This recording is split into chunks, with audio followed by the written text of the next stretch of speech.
Hey guys, welcome back to PlayStation Live from E3 2017. We're here in the PlayStation booth right now, joined by the amazing Meredith Molinari. I always have to think about what I want to describe you as. A new adjective every time, please. Amazing will work just fine. and a fresh new face this year, Malik Forte. Obviously, you joined us last night for our pre-show. Yep, I'm the professional nobody, but I'm here.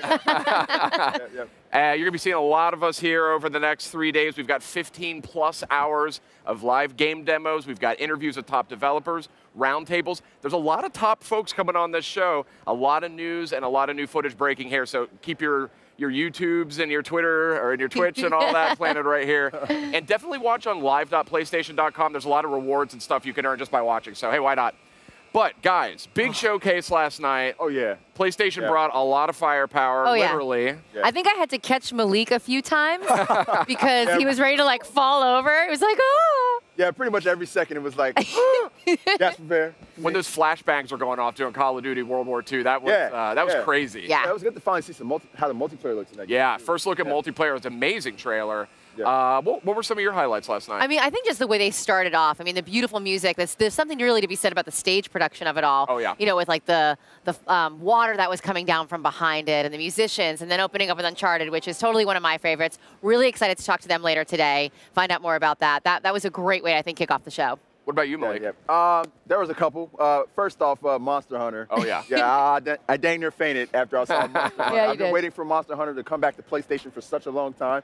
So that was a big reveal. And then Spider-Man, man, seeing the gameplay and seeing how it actually moves, actually feels, that was big. And there was a lot of like story-based things in there too that I like to see, like Miles Morales getting revealed at the end. Yeah. You know, like, is he going to be a playable character? There are things that I want to know about Spider-Man. So. Yeah. Who's to say? I guess we're just going to have to wait and see, right? What were some of your highlights? Well, gee whiz. I mean, there was a lot to like. I was intriguing to see Destiny 2's big villain kind of revealed in all of his glory. I thought that was a great piece. I really liked, you know what? For me, I got really emotional during this. It's surprising sometimes what like a press conference like this or a showcase can do. It was the fact that Shadow of the Colossus is coming to PS4. Yeah. And it looked so beautiful. It was... Oh, yeah. Words can't describe like the leap it's taken since that original PS2 game I played all those years ago. But just the music, the way that they built it up, I instantly could tell when they had that bridge in the water coming out. And I was like, does nobody else see what this is? Right. Because everyone was just like deathly quiet. And I was like, I wanted to just be like, woo! Well, we were watching backstage, and I was like following on Twitter, and people were like crying over that. They were like, finally! I could feel the feels. Like I could feel my eyes begin to like well up a little bit. I'm not normally like that, but it's good because a whole generation of gamers didn't get to experience that game. So they're going to get to try it, and they're going to get to do it on the PlayStation 4. So that's awesome. Yeah. Great. So another big one we saw last night was actually God of War. Yes. Oh, yeah. And we saw a lot more with God of War. And, you know, we got to see Kratos. We got to see Atreus, his son, and just kind of a lot more of that world, you know, based on the sort of Norse mythology. We got to see that Leviathan axe, the world serpent at the end. That was a really ambitious trailer. I mean, it was long. I don't even know if you could call it a trailer. It was like a cross-section of the game. I mean, but... a lot of great stuff there, and actually we've got a lot more God of War coming up in just a few seconds. We've got Jeff Keighley, he's doing E3 Coliseum, and he's got a big panel with the creators of God of War. Let's tune into that live right now. Starts for gaming, and this is a special moment for all of us because this is the first year that consumers, the real fans, are here at E3. You guys excited? Well, this is going to be a really special couple of days. We've got 2 days of panels. All the biggest game creators will be here live on stage, and we'll be streaming it around the world. We're excited, and we're going to get right started now with our first panel. Really excited about this one. The team from Sony Santa Monica Studio. They showed a little bit of it last night. We're going to hear more about it. Let's get to God of War Behind the Curtain. Enjoy the show.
Joe Castillo.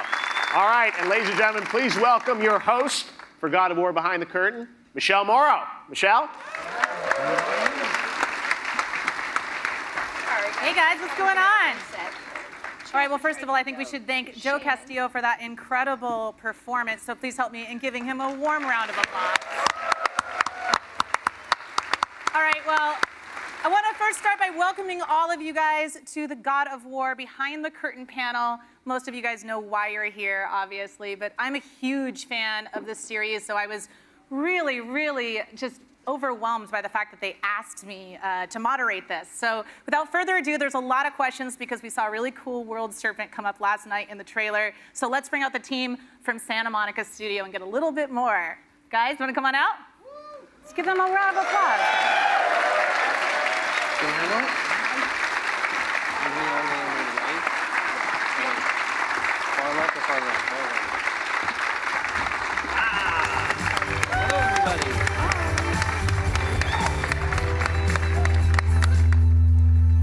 A lot of you guys know who these guys are, but I'm going to let them go down and introduce themselves. Hi, I'm Shannon Studstill. I was one of the original founders of Santa Monica Studio back in 2000, and I spent many years with the studio, and now I'm heading up the crew and head of studio. Hey, everyone. That's you. Shannon. I'm Jeet Shroff. I'm the gameplay engineering lead on the project. I primarily work with the gameplay, animation, design, and tech teams in realizing sort of the vision of that crazy man over there, as well as sort of bringing the gameplay and narrative experiences to life in the game.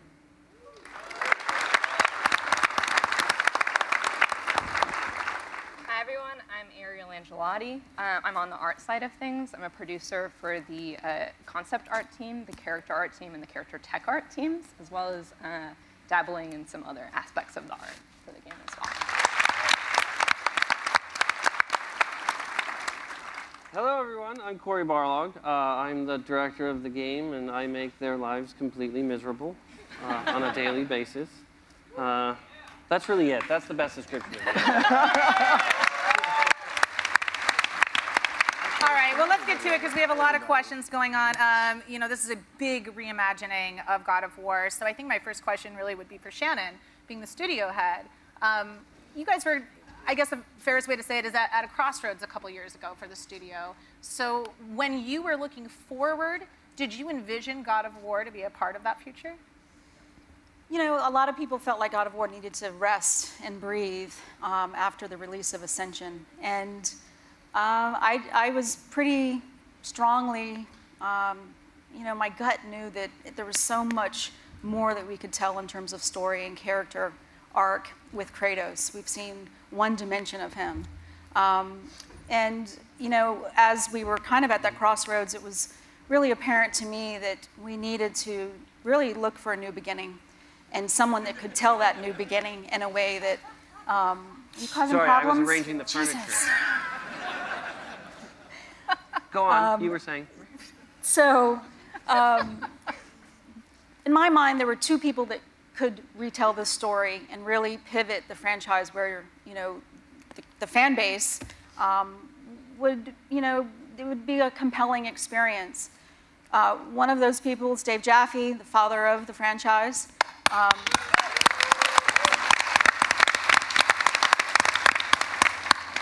He was pretty busy at the time, so the second person that immediately came to mind, and I was still in contact with Cory. For me, as a producer at heart, even though I'm studio head, I still love the production process. You keep in touch with creatives, and you never let them go. And when they're a true visionary, we call always that looking stalking. Yes. That was before you got married. So good conversation.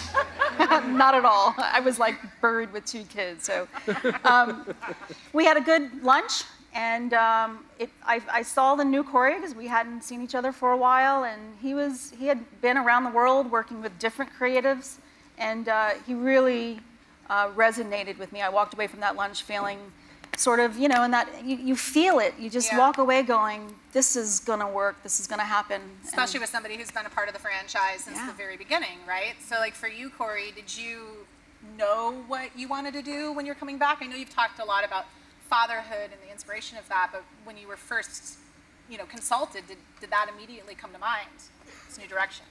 I think the first thing that came to mind is I knew that if I wanted to jump into something that was probably going to be like 5 years of my life, it had to mean something.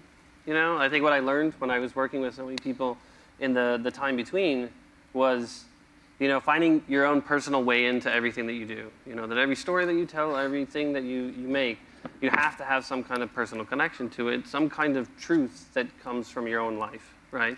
So I don't think it was the first thought, but it definitely was, as I started circling around ideas, the one that kept resonating more and more, that actually felt like it's something that had a little weight to it. Yeah. Little life. Yeah, and then why Norse? Why did you go into that direction? Well, we looked at a lot of mythologies, actually. Norse was the one that sort of rose to the top, but there was a top 3, I think, and our team was about 11 or 12 when we were choosing the mythologies, and a lot of very fierce debate.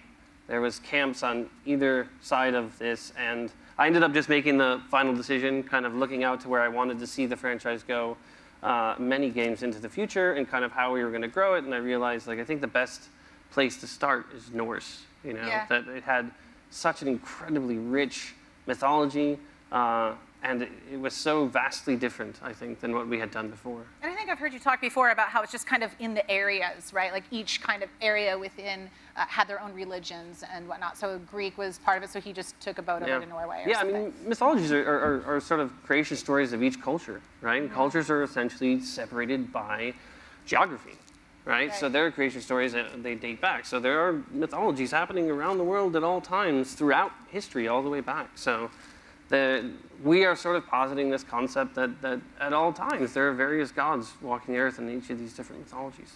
So we get to the Norse mythology. We get to an older Kratos with a son. Shannon, did this worry you at all? Because Kratos is kind of known as like our beloved, committed to anger, maniacal anger bot. So how did you react to that? I love that description. Anger box. A child abuse fear or something along those lines. Yeah. I think production is, there's risks everywhere. And, my time with the team has always been asking questions, poking at issues that I think could be controversial or maybe not taken well, but trust. I've got to trust in the team and know that if they, or Cory as an individual visionary, if he feels really strongly about something, he's going to be able to push that. If it doesn't really work for the franchise, he's going to listen to his team. And even though there's tons of passion, there's a lot of very strong individuals on the team, he has to be able to be steadfast in that. Yeah. And if it doesn't necessarily kind of work itself at the team level, I know that it's going to find its way in playtests. Playtests are so deep into the fabric of the way that we build games. We listen to the players, right? So that's the last stop that I think everyone relies on, and certainly Cory. Yeah, they end a lot of arguments. Yeah, it's true. How about for Jeet and Ariel, being a part of the team, how did you guys approach this, and how did you feel about the new direction? I think for me and for the team, sort of going in this new reimagining of Kratos and the world, to some degree, it's very bold, very challenging, and honestly, a little bit terrifying in the sense that, when you're going from a sequel, you've got your foundation sorted, you've got your mechanics sorted, and you're building on something solid, right? You're going from something tried and tested and moving on to the next step. When you're going for new IP, you've got sort of a clean slate to some degree, right? Imagine whatever you want. When you're going for what we're doing right now, which is sort of this reimagination, you have something that's familiar, and you have something that fans really care about and players really care about. And we want to sort of maintain that, but we still want to flip everything, break it apart, and then start putting it back together slowly, right? So for us, that in itself was, to some degree terrifying, but also really rewarding in the way that we've changed everything from the combat to the mechanics to including the sun to the environment to everything is different, new, and fresh. And scary. And scary. But I think, it is a little bit, the way I look at it is, it is for us to be able to carve out sort of our own little space in the action-adventure, close combat, melee genre, and define something that includes exploration, includes progression, includes sort of the sun and companionship, and really give players something different. Yeah, absolutely. Ariel, how about you? I mean, even on the art side, this presents a new challenge. We're in an entirely different land than we were in the previous games. There is a new mythology. Specifically for this game, you wanted to go for a pre-Viking era with the art direction, but what does that look like? We'd established, tapping into the Greek mythology that, well, how is it that we make something look Greek? Well, you put a column in it, put like a nice. Like, that is really what we did. It doesn't look Greek enough. Put a column in it. Get that like red color. Fucking worked every time. Yeah, but what does that look like for our game when there were actually so few surviving artifacts from the era that this game is taking place? So on one level, that's extremely restrictive. Like how do we make the game look Norse? But on another hand, it gives us a certain degree of creative freedom to establish what that language is. And I mean, one of the things we sort of, in the concept art team, we sort of developed a little tagline that like, well, how do we make something look Norse? Put a rune on it. Put a rune on it. Put a rune on it, that's right. Put a rune on it. Yeah, well, the interesting thing about using runes is that it not only gives it a Norse feel, but there are opportunities for world building and character building in it. That you might see some characters with tattoos, building into like figuring out what those tattoos are going to be saying is sort of giving some background behind a character or a piece of architecture. It's incredible how much research goes into making a game just in general. And I heard that you guys actually took a Nordic trip. Is that right? Yes. How many of you guys from the team went? It was me. You did? Yes. Yeah, I wasn't allowed. From the panel here. It was awesome. I spent about a month there. No. We had about 6 of us. Environment artists, rendering engineers. We really wanted to do a cross-discipline look at, and it's just a beautiful landscape there and so diverse. It was amazing how much we were able to pull from in terms of the just the landscape visuals. Every almost half a mile, you're seeing something completely different. So we had a lot of reference material that we were able to bring back. And we were looking at the architecture of some of the older construction there and the boats and so forth, because a lot of that history is still something that they celebrate. So it was a fun trip. And to be able to get it right, to be able to come back and say, this is what it would look like, and you guys reimagine it in your world. I am no art director, but I still walk the floor and say, hey, this looks like an area that we saw in Iceland, and I'll pull out the pictures, and John Palamarchek looks at them and say, okay, I'm going to start to introduce some of this stuff into the levels that he's working on. Yeah. Well, that really works into a lot of the critical decisions that you guys have to make as a studio in general. One of those critical decisions I think that I want to ask about is, Cory, did you ever in this process consider having a different protagonist other than Kratos? Because I know it was something that was talked about a lot online, but Kratos is who we all love. Did you ever consider it? I tried to consider everything, but I think I kind of always came back to the concept that, to me, Kratos is fairly intrinsically God of War, but even more so, there's still a story there. I think when I was, again, perhaps uncreatively connecting things back to my own life, I realized that when I made the first and second game, I was a very different person than I am today. I'm a bigger asshole today than I was then. Growth, people. It's fantastic. It's brilliant. So I kind of was looking at the first 8 games of God of War, because I never want to forget the mobile game in that 8, and realized that, you know, the Greek era is kind of this fantastically long introduction to a character, this sort of origin story for somebody that has a place to go. I mean, to me, the most interesting stories, like in Iron Man 1, right? To me, fantastic movie, because you get to see sort of Tony Stark, billionaire playboy, selling weapons, and really not connecting or caring about any of that stuff, and going through the process that he goes, the growth, the arc that he goes through to become what he becomes at the end of that. Spoilers, if anybody doesn't know that he's Iron Man. But watch the movie, come on. So I think, to me, that's very interesting, and then to be able to take a character like Kratos back from where he was, right? He's in a fucking dark place, man, really dark. But I think that's what's so interesting. I think all of us go through a lot of ups and downs in our lives, right?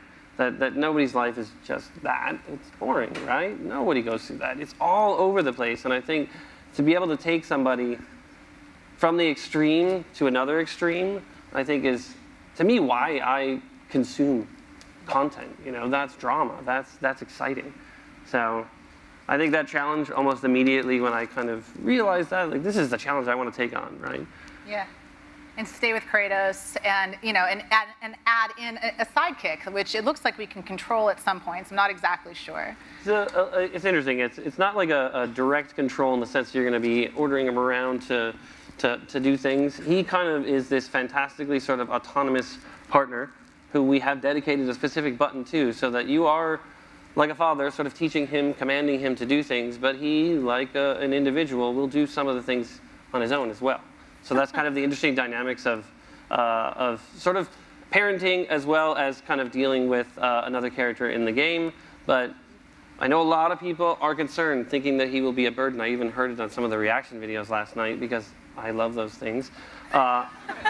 And when the son jumps off of one of the enemies and fires the bow, one of the guys said, "Oh, good, so he's not going to be a burden." And I was like, success. That was what the trailer was supposed to do. He is absolutely not going to be a burden. He is 100% an accompaniment to Kratos. And you know, when you have a character who doesn't talk that much, you have a character who lives a lot of an internal life, you need somebody who is going to speak a little bit more to allow the conversation to continue flowing, right? Yeah. So that it doesn't just become fairly one-sided rage. So I think it's fantastic. Jeet, what was it like for you to be able to deal with the son? I mean, the son, to Cory's point as well, is so paramount to the story, and sort of this bond between father and son as being a core pillar of the game. When we took on that challenge, I think we didn't want it to just be limited to the narrative, right? We wanted to bleed that sort of dynamics and that combination, or that bond, all the way into every aspect of gameplay as well. So, you know, be it puzzles, be it combat, obviously. And I mean, our game we're so mechanics heavy that, like, every day there's a fight about, like, hey, where should I put this? You know, which button can I map this to? We're constantly fighting about buttons. And the fact that we've dedicated a button to the sun is a sort of testament and commitment to, you know, what we want the sun to be in this game. It's the share button. And so, yeah, I mean, I think taking that challenge on was tricky. I mean, I think even a while, right in early development, we had a lot of our sister studios sort of, you know, come down, give us some feedback, sort of to some degree caution us about the challenge that we were about to take on. And I mean, you know, there's so many instances of the son, you know, getting stuck behind something, or not following him, or, you know, following the player correctly, and you know, over time, it's just getting better and better and better. And we've seen him sort of grow along with our development, along with all of us in these last couple of years as we've been working on it. And you know, just recently we had, I don't know, maybe a month or two ago, we had a situation in the game where he was separated by a gate between, you know, the player on one side and the sun on the other side. And everybody was like, yeah, okay, you know, he's just gonna get stuck now. And someone had added a feature where he found a little hole through the gate, crawled through that space, came out on the other side, turned and faced the player and was like, what, Dad? Look, I made it through, you know? And just watching that for us, while it's pretty insignificant from a player perspective as you watch it, I mean, that was like, oh my God, you know, like our little boy, he's growing up. Like, he's making it, you know? And so, all in all, what that does, at least, I think, is really like double down on this idea of the journey and the adventure, you know, of father and son through everything, through combat, narrative, mechanics. And it's been, I mean, the team has done an amazing job in bringing him to life. And you know, it's gonna be great. Well, I'm excited to learn more about him, like who his mom is and all that kind of stuff. But I think one of the most, he's like, no, I'm not telling you. It's fine if I didn't ask, I'd be in trouble. But when you play the game, you will find out. Yeah. But I think since we're on the subject of him, we were talking about it backstage a little bit. Do you guys want to talk about his hair? Oh, yeah. That was fantastic. All right. So, for a long time, we didn't have our hair technology, right? So the son was bald. And he looked just like Kratos. And at first we were like, whatever, let's just put it in. He didn't look like Kratos. He looked like he was sick. He looked like he was sick. And you say you're not an art director, but you're art directing right now. Yeah, so there was an ongoing battle between her and I. Every time I'd see her in the hallway, she'd be like, put some hair on that kid. Come on. He's looking really sick. And so, being the person I am, I actually didn't want hair on him, but then I started switching to the opposite side of the argument. I'm like, he is staying bald the whole time now. This is what we have to deal with every day, by the way. Yeah. I tend to troll people. Yeah. Yeah. So for a long time, it basically has stuck at that. And Raph Grassetti is our character artist, lead character artist, and he's the guy handling all the hair. He did the glorious beard on Kratos and did the sculpt of Kratos. It's just phenomenal. And he had told me, oh, I'm going to put the hair on the kid. So I told him to go to Cory Shannon. doesn't know I was in the background of the raft discussion.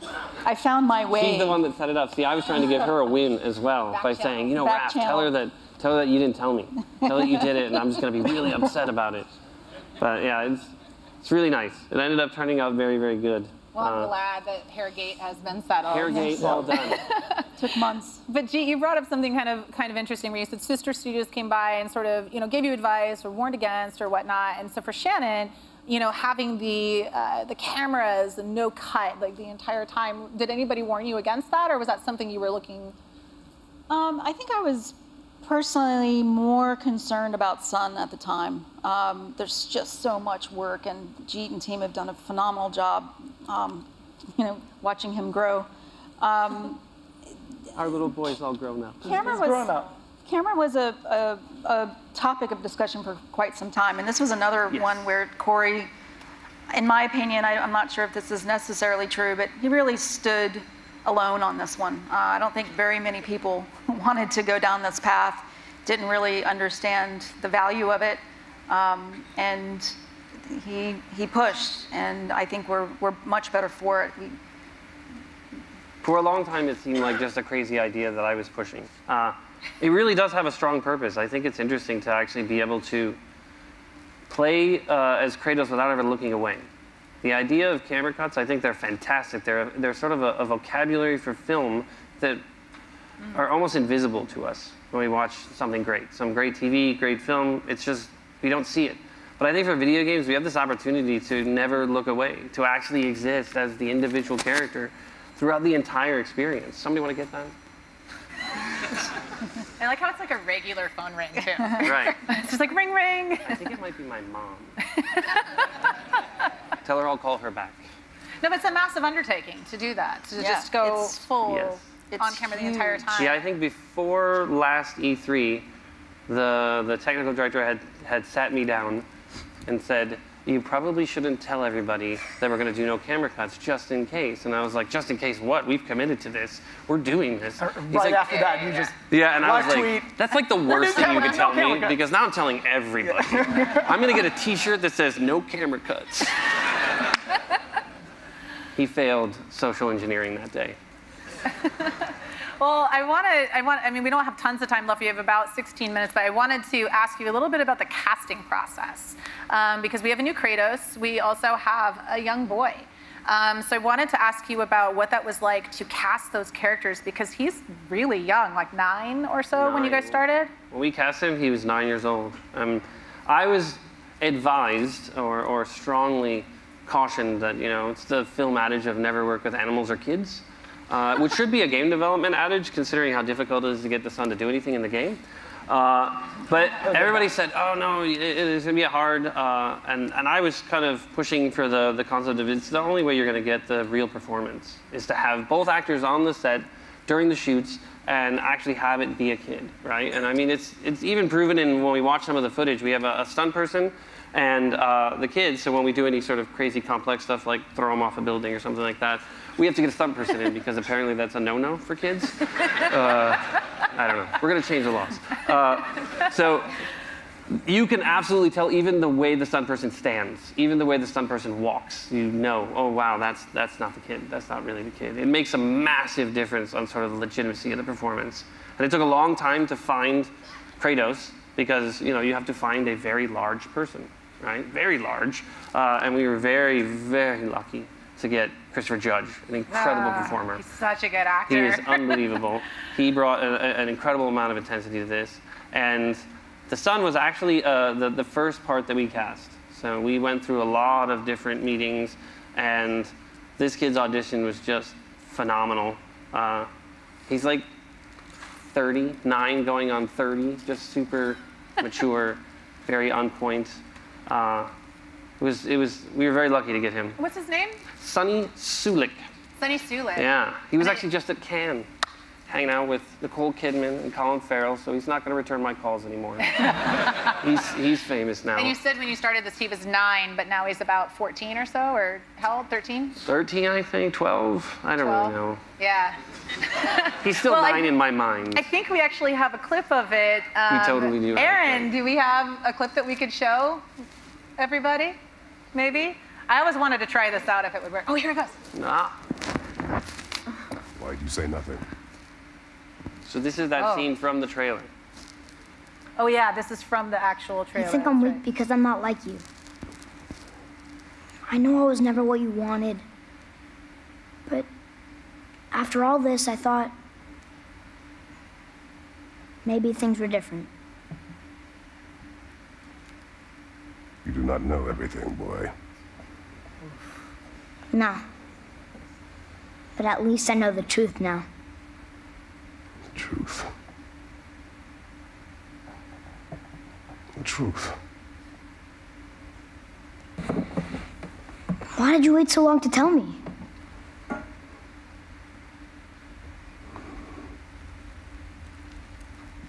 I had hoped to spare you. You are welcome to surprise me. Cut. Clear. Oh, he is. He could fit in your pocket.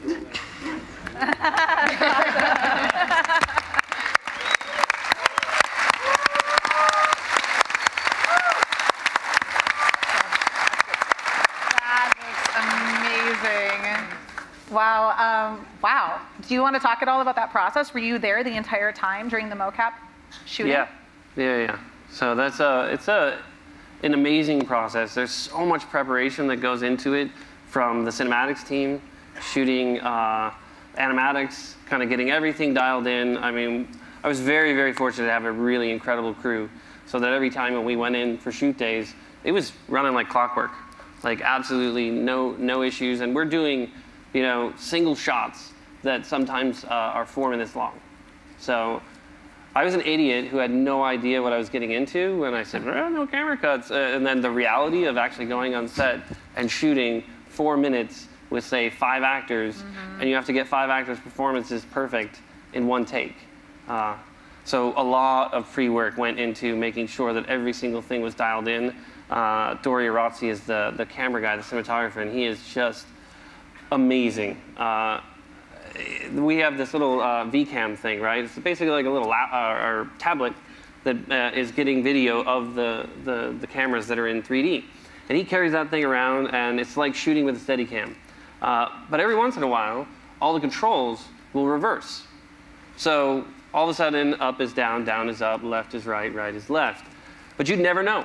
This guy's so freaking good that on the fly, he just completely just reverses everything that he's doing so that he doesn't ruin any of the takes. So we're like in 3 minutes of a 4-minute scene, and he does that and goes, oh yeah, my camera got messed up. But you absolutely rewatch it, you're like, I never had any idea. So it helps to work with absolutely great people. I am surrounded by people that are so much better than me. And that, I think, is the only, well, it's actually pretty easy to surround yourself with people that are better than you. But, I mean, these guys, it's absolutely astounding. I think I'm so thankful every single day that they're the ones that have to do the hard work. And that scene was just amazing. How much rehearsal did you have for these scenes? We would do rehearsal days, like 2 rehearsal days before the shoots, but then we'd also have Sony come in because in the game, we use a lot of the original Norse language. So anything you actually can read written on all the walls is something. It means something. We've written it, and it's placed there for a very specific reason. But also throughout the game, they will speak in the various languages. The sun, which is kind of a reflection of my own life again, is kind of the translator for him, right? So Kratos is this stranger in a strange land. My wife is Swedish, and I don't speak any Swedish. Shameful, right? I mean, her parents are in town right now, and I am just the worst. I can say, like, you know, hot dog and drink. I'm like a trained monkey in Sweden. But yeah, the son is a lot like that, because my son, 5 years old, and is speaking Swedish, right? Wow. And basically he speaks English and Swedish, and it's just pointing at me and laughing that I'm so dumb. But it's that same dynamic of, like, Kratos can't understand anything these people are saying, but the son is always able to kind of give that conduit. The son, kind of like the player, is the conduit in.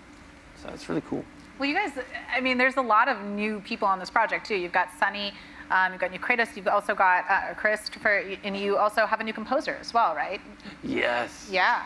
Talk about working with great people. Bear McCreary, I don't know if anybody's familiar with his work. Yes, let's try for that one. Little show called The Walking Dead. Little show. Battlestar Galactica, I don't know. My kid is actually named after a character from Battlestar Galactica. Really? So, yeah, Hilo. That's awesome. Our favorite character while she was pregnant, that was our favorite character on the show, so ended up doing that, and everybody's completely confused by the name when we tell it. But yeah, I didn't think we were going to get him. Like, they had suggested it, and then we had a meeting, and I was just like a ball of nervous energy, just trying to pitch the project and make it seem exciting, and he was like, you know, matching me for nervous enthusiasm. He was just so excited and so, like, on point with everything that we were talking about. And ever since we committed, and we committed with a high five. That's how we did it. It was the nerdiest moment of my life. I was just like, we're walking around the studio, and I'm like, I finally couldn't take it. I was like, so what's up? Are we gonna do this or what? Which is super subtle, right? And he's like, yeah, man, I want to do this. I was like, right as I did it, I was like, what the hell are you doing? Why are you high-fiving this man? And right away, without hesitation, he high-fived me back, so I was like, all right, we're both dorks. It's fine. Oh, wow. Shannon, for you as the studio head, having all these new people, new experiences, and trusting Cory and all of this, I mean, as far as personal growth with the studio, how do you feel about how everything is right now? You know, right now, very, very pleased. It's been tough. It's been tough the last, you know, few years, pivoting this franchise, pivoting. We actually moved into a new facility. We had to grow this team like I've never seen before. The recruiting process on this has been a monster. And you know, it's never easy balancing all these personalities and all this talent. Everybody has a very clear goal for how good they want this game, and you know, we bump in together every once in a while. Sure. But it's all for the good of the ultimate goal of greatness and quality, and it's at a point now where I think we can all see it, and I think that's one of the things that really happened to our benefit early on is Cory was able to really get not only the team behind the story and the pivot that he would be making with Kratos, but the whole organization, PlayStation. Yeah. We had multiple meetings where he got up and pitched the game, and there was no questions. You know, a lot of times you spend this kind of money, you get executives a little more inquisitive on why you're making certain decisions and so forth, and he was really able to nail it. So that gave us a lot of foundation, a lot of freedom, which PlayStation's so good about. allowing us to breathe through this very challenging time. Yeah. So we're in a good position right now. We just got to close the game out, and all the hard work's on the team. I know. Do you guys have any final thoughts? Because I do have like 2 Facebook questions or so, and I would like to get to those, but I'd like to have, if you guys have any final thoughts on the game. I think we as a studio have something built into our DNA, our culture, that just inevitably we find ourselves making like really terrifying decisions and going off in really terrifying directions. I mean, just talking about the sun and how like the technical challenges that are entailed in making that decision.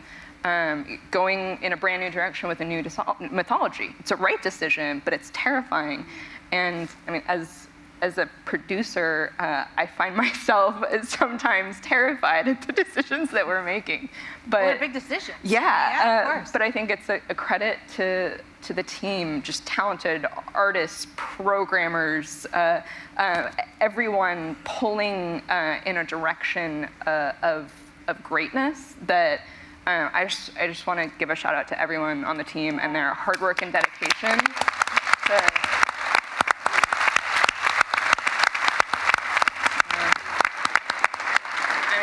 You saw that trailer. That took so much effort and talent, and people are putting in 120% to get things ready for everybody to see. And it's just I continually find myself inspired by everyone that I work with. I think I told that people by saying, "Oh, don't worry."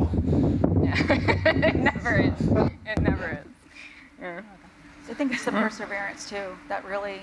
This group is so, focused on taking those baby steps forward, and that's the only way you get through these big risks. And doing that in a united fashion, we're just going to get stronger and stronger through this process, and continuing to make you guys happy. All right. Well, I do have a couple questions. One is from Joseph. I'm going to say his last name. I know I'm going to butcher it. It's Hamchow. He says, this is for Cory specifically. It says, the new game is about Kratos teaching his son not to make the same mistakes he made. Hypothetical scenario, present day Cory is talking to the Cory that directed God of War 2. What does he say? Also, second question, how has the process different making the game than making God of War 2 for you personally? First, present day Cory would say to old Cory, "You're awesome." Old Cory would say thank you, because I was much nicer back then. I think I would say you need to introduce Gaia as the narrator more, because nobody's going to get it. It's going to feel out of left field. Don't fuck that up. I would say that to me, that one, oh, and then the last sister navigation puzzle thing. I think every one of us who directs one of these games has our sort of terrible choice. And I don't know if I can speak for Dave, but I think we've had many conversations about this. The vertical blade pulls in Hades, those were pretty rough. And I think that one in God of War 2, the weird Sister 3 navigation puzzle, that was just ill-conceived. I think we could have done a lot better on that one. But the process has changed tremendously. We have teams that are 3 times the size now. So trying to get that many people to agree on something, it's like, just get 3 people together and ask them where you want to go to dinner, right? That's never going to work. This is 270 people all agreeing on a creative concept. Is very difficult. It is a constant management of expectations and keeping people in the loop. Did it break? All right, good. See, I care about people. He does. Or at least their phones. So yeah, it's interesting. In the beginning of the game, I did a pitch to the whole team on the story, but I didn't have the story figured out. We hadn't really figured it out, and we needed to do something to get everybody to understand sort of structurally what the game was. So we kind of just slotted a bunch of stuff in.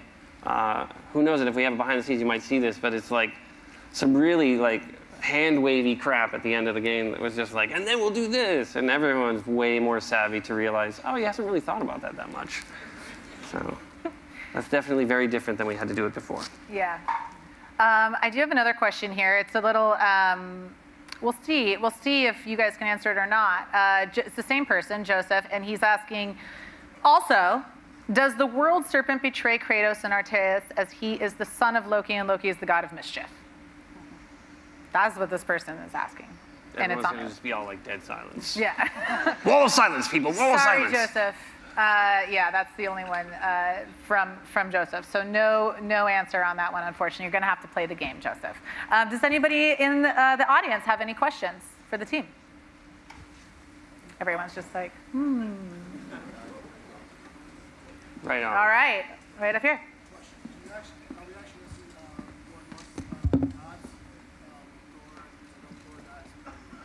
Shows up. Oh shit! Thanks. My question was: are you going to see more Norse gods? Because I know with all the God of War games, you always saw like a different type of god, Zeus and all them. Will we see Thor, Loki, things along that nature?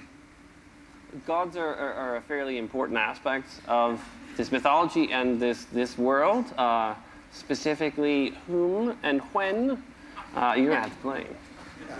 I'm sorry, that's a sucky answer, I know, but... It actually really wasn't, because there's some fact, because everyone knows God of War, you're going to see gods, but with a lot of aspects of Norse mythology, they were just, no one ever actually saw them, so it's just like, it was just the thought of them, so...